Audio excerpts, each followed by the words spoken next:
Hi everyone, welcome back to Money.Finesse.Mindset. This is episode 14. When it comes to retirement, most people focus on saving more money. While I'm all for it, knowing where to save it is just as important. Today, we are going to talk about one of the most powerful retirement tools available, the individual retirement account, or IRA. According to a 2025 survey, about 44% of US households owned an IRA. That is less than half. If IRA is so powerful, why don't more people have them? For some people, it may be because they don't realize they are eligible. Others may simply assume their 401ks are enough. That is a big mistake, and let's dive in to find out why. When it comes to IRAs, there are two main types you will hear about most often: traditional IRAs and Roth IRAs. Although they share the same goal of helping you save for retirement, the tax treatment is very different. Before comparing the two, let's talk about how much you can contribute. For 2026, the annual contribution limit is $7,500 if you are under age 50, or $8,600 if you are 50 or older. You generally have until the tax filing deadline in the following year to make your contribution. For 2026 contributions, that deadline is April 15, 2027. One important thing to keep in mind, this contribution limit is shared across all your traditional and Roth IRAs. For example, let's say you are 30 years old and have one traditional IRA and one Roth IRA. Suppose you decide to contribute $4,000 to your traditional IRA. You can contribute only another $3,500 to your Roth IRA for the same 2026 tax year. Now, here are a few more things you need to know before making contributions to an IRA account. First, you must have an earned income which is enough to cover your contribution. Typical earned income includes wages, salaries, commissions, and income from self-employment or freelance work. Second, with a traditional IRA, you are generally contributing money before taxes. Depending on your income and whether you are covered by a retirement plan at work, your contribution may even be tax deductible. With a Roth IRA, however, you contribute money that has already been taxed, so there is no upfront tax deduction. Third, there is no income limit for making a traditional IRA contribution, but Roth IRAs have income limits, which I will circle back and discuss in a moment. Now that we know how the money goes in, let's talk about what happens when you take it out. With a traditional IRA, your investments are tax deferred, which means you will have to pay taxes on them eventually. Generally, if you withdraw money from your traditional IRA account after age 59.5, you will need to pay ordinary income tax on the withdrawn amount. But that is not the end of the story. Whether you want it or not, the IRS requires you to start taking required minimum distributions, or RMDs, at age 73 or 75, depending on your year of birth. A Roth IRA works differently. You contribute after-tax money, and qualified withdrawals in retirement can be completely tax-free. What is considered a qualified withdrawal? There are some nuances and different 5-year rules, so I will not get into all the details in this episode. But remember this, the 5-year clock for qualified Roth IRA withdrawals generally starts with the tax year of your very first Roth IRA contribution. So if you are at least 59.5 and you have met this particular 5-year rule, your withdrawals are qualified and tax-free. And unlike a traditional IRA, a Roth IRA has no lifetime RMDs for the original owner. However, beneficiaries are subject to different distribution rules after the owner passes away. Now let's come back to the income limits I mentioned earlier. The IRS uses Modified Adjusted Gross Income, or MAGI, to determine whether you can make a full Roth IRA contribution, a reduced contribution, or no direct contribution at all. For Roth IRA purposes, MAGI is based on your adjusted gross income with certain items added back. The income limits for 2026 are like this.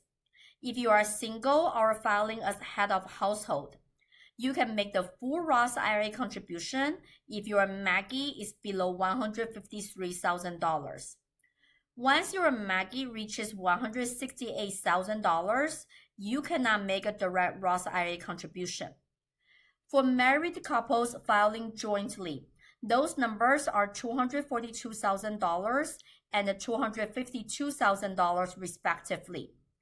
If your income falls between those numbers, you may be able to make a partial contribution. Sounds complicated? Don't worry. An online Roth IRA calculator can help you figure out exactly how much you can contribute. I have included a link in the description below. And here's something else you need to know. If you contribute more than you are allowed to, the IRS can charge a 6% penalty on the excess contribution for each year it remains uncorrected. Now, if your income is above the Roth IRA MAGI limit, or if you are feeling overwhelmed trying to figure out exactly how much you can contribute, a backdoor Roth may be worth considering. And the basic process is amazingly straightforward. Step 1. Contribute after-tax money to a traditional IRA. Step 2. Convert those funds to a Roth IRA. There is no required waiting period before you do the conversion. In fact, the contribution and conversion can happen on the same day. Of course, you will want to make sure you follow the tax rules and report the transactions properly. Step 3. Invest the money inside the Roth IRA. That's it. You can do this every year, so over time you can build up more of your retirement portfolio in Roth accounts. The money inside can grow tax-free, and qualified withdrawals can also be tax-free. Plus, you don't have to worry about lifetime RMDs.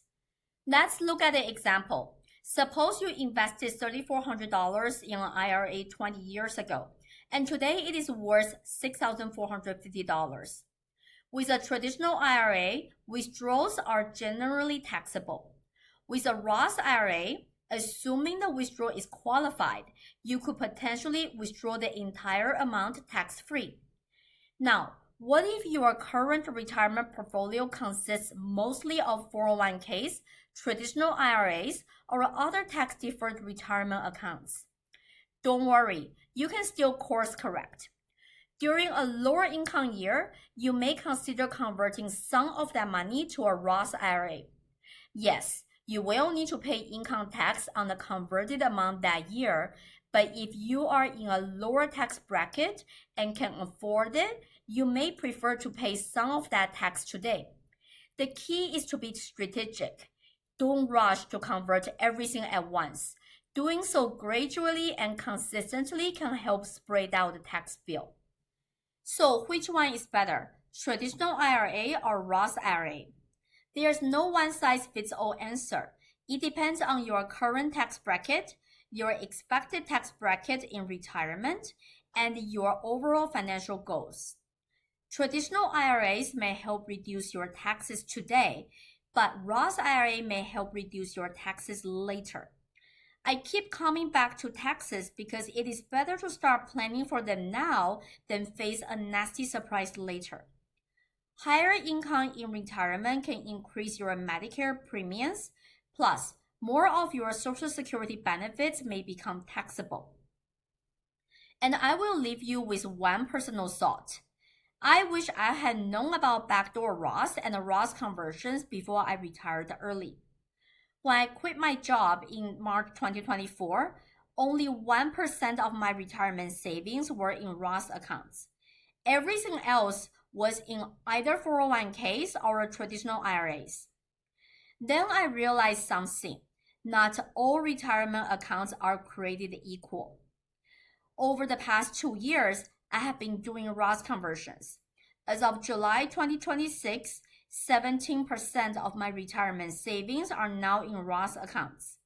The journey will continue for some time. I'm hoping to reach at least 50%. Had I understood the long-term benefits of backdoor Roths and the Roth conversions earlier, I could have planned more strategically and avoided playing catch-up now. It's been a painful lesson, and I sure hope you will not make the same mistake. Let's recap.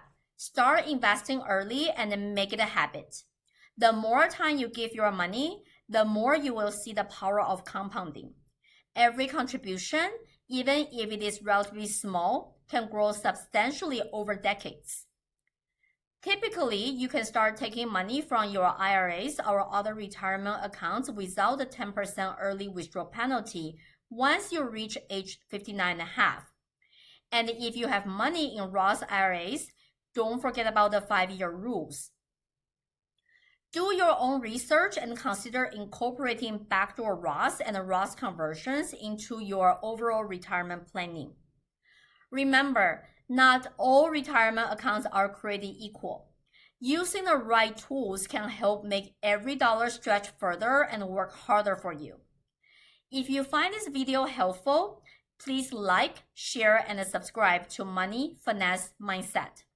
Take care of yourself and your finances. See you again soon.